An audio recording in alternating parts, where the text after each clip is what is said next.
Hello, everyone. I'm Major Garrett in Washington. Let me welcome you to The Takeout. Happy Friday, and for whatever it might be worth, happy Summit Day. The summit is on, and the pictures this afternoon that started it, well, they could only be described as arresting.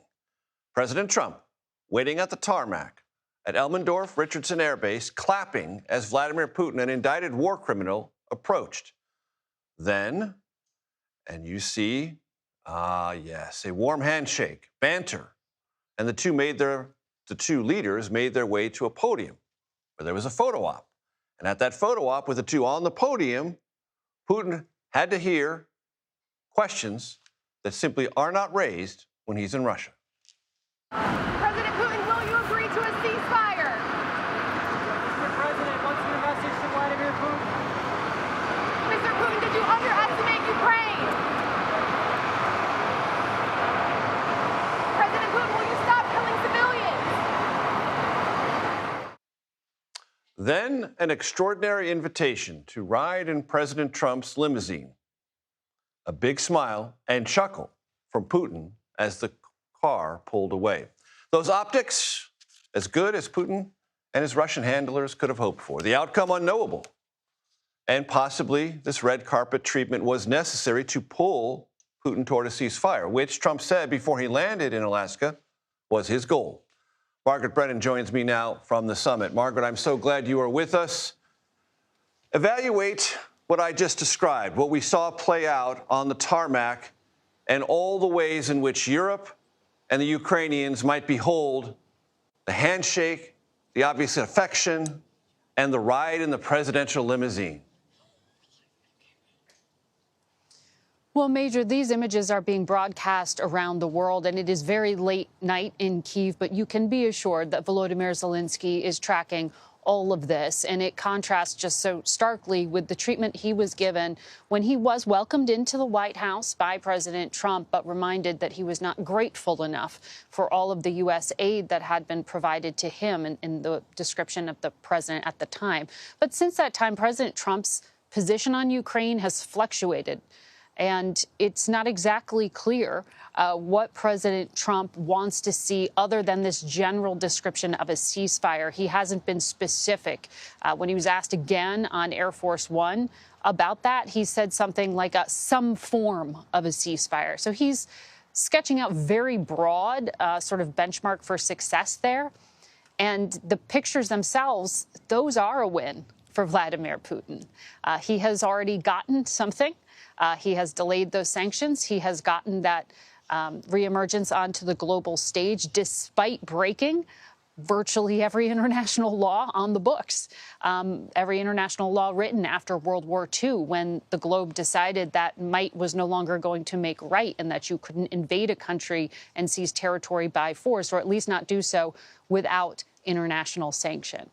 Vladimir Putin did that in 2022. That's why he's under sanctions. But he got this reprieve today, able to land on U.S. soil, and the red carpet was rolled out for him, as you were just describing. Margaret, let's talk about the 10 minutes, roughly, that the two spent inside the presidential limousine. It's my understanding you know much more than I do and much better than I do that Vladimir Putin understands English, doesn't speak it all that well. How much might we imagine was or wasn't exchanged in those 10 minutes one-on-one inside the limo? Well, that was extraordinary to see. You know, President Trump was so warm in his welcome to have Vladimir Putin treating him as that honored guest, bring him into the beast, as we call it, the vehicle that the president used, that armored car for the relatively short walk within the airbase. But it did provide President Trump with that opportunity, the promise he had made that he would get one-on-one time with Vladimir Putin. Remember, the Kremlin said and the White House said that it was Putin's request that they meet one-on-one. So at least for those 10 minutes, he got that FaceTime before he went into this closed-door meeting where President Trump, as we understand it, at least from the White House, was supposed to be accompanied by his Secretary of State and by his special envoy, Marco Rubio and Steve Witkoff, respectively. So what happened in that car, all of us could speculate. Does one-on-one time with another world leader break every rule in the books? No, it's happened before. But when you are dealing with someone like Vladimir Putin, a former KGB agent, there was always that extra layer of suspicion as to his intent and the manipulation that he might be trying to carry out. Now, we'll have to see what happens. So far, those planes are still in the tarmac, as far as we know. No one's walked out. And we'll see if the two men show up at the podium for that joint presser. The very fact that a joint press conference was set up makes it sound like this is expected to end with some measure of success. And the Russian spokesperson for Vladimir Putin said before he landed that these negotiations could go on as long as 7 hours. I'm sure that's not what the White House anticipates, but Margaret, you and I have covered summits involving Putin before. He likes to go through an elaborate, not throat-clearing, but preparatory lecture with any American president, Republican or Democrat, about whatever the Russian agenda is. So that might take up some number of hours today. Well, that does. You're totally right, Major, but there is nothing typical about what is happening today. That throat clearing, that let's read our grievances on either side before we get down to brass tacks.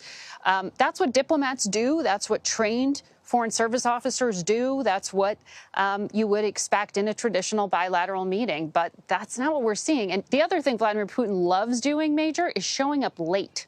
He was smack dab on time this morning, ready for the cameras.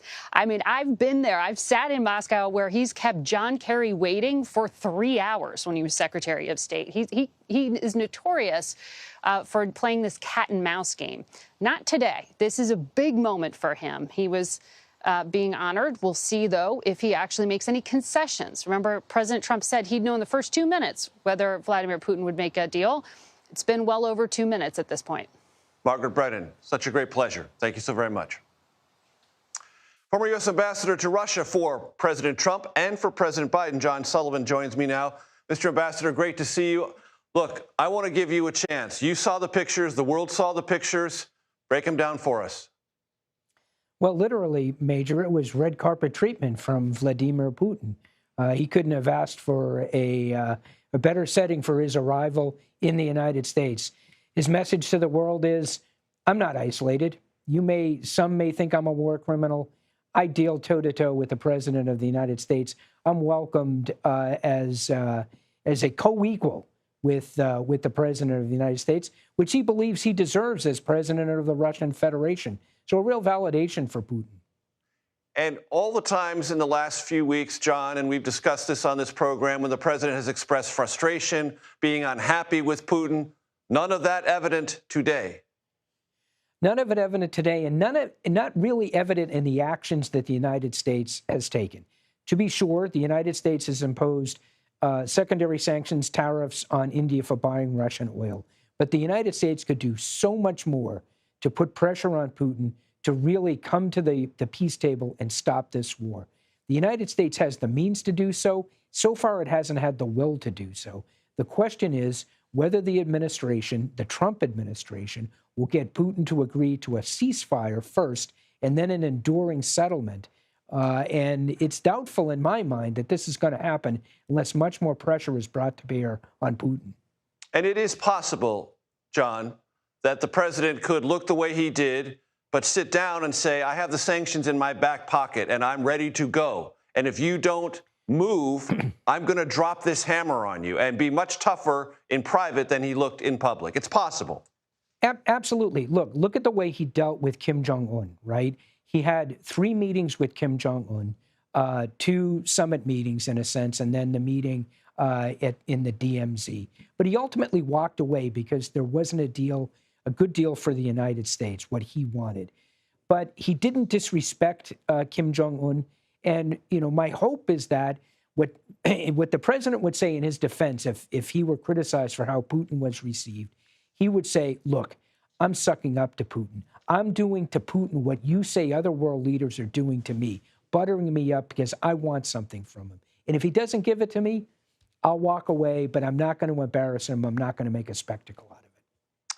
John, and I want to let our control room know I'm going to take these in order. I just want to summarize from our audience the toll of this war. So, Ukrainian-Russian war dead, 60,000 to 100,000 on the Ukrainian side. These are all rough estimates. 250,000 on the Russian side.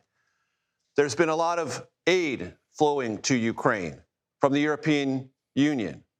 195 billion in military aid, 105 billion in financial and humanitarian assistance. From the United States, $76 billion in military assistance, 54 billion financial humanitarian. Also, when it comes to those displaced in Ukraine, 6.9 million refugees, 3.7 million internally displaced. Civilian casualties in Ukraine, killed, these are rough estimates, 13,883 injured, more than 35,000, 726 children. There are lots and lots of numbers, but I just wanted, for my audience's benefit, to contextualize all that has gone on. We should understand that the toll has been high for both countries. And it continues to this very day, Major. The Russians have bombed major cities in Ukraine while Putin is en route to meet with Trump. So the brutality of what the Russians have done, this aggressive war that Putin has raised, is staggering. Massive number of war crimes. Tens of thousands of Ukrainian children taken in violation of international law into Russia. It's those statistics and the brutality behind it that causes, when people ask me, why do the Ukrainians continue to fight? Because of what the Russians have done to them and the brutality with which they've done it. Very quickly, John, when you're looking at a way to assess this summit when it is done, what's the first thing you're going to ask yourself?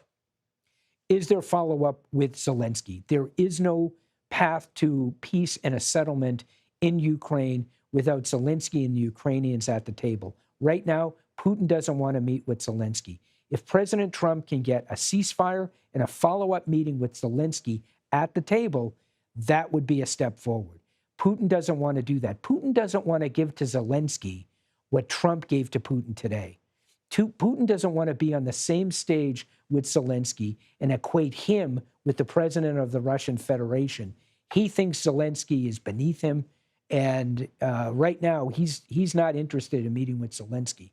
But we'll see if President Trump is able to convince him of the need for that. That's an important and valuable metric. Ambassador John Sullivan, thanks so very much.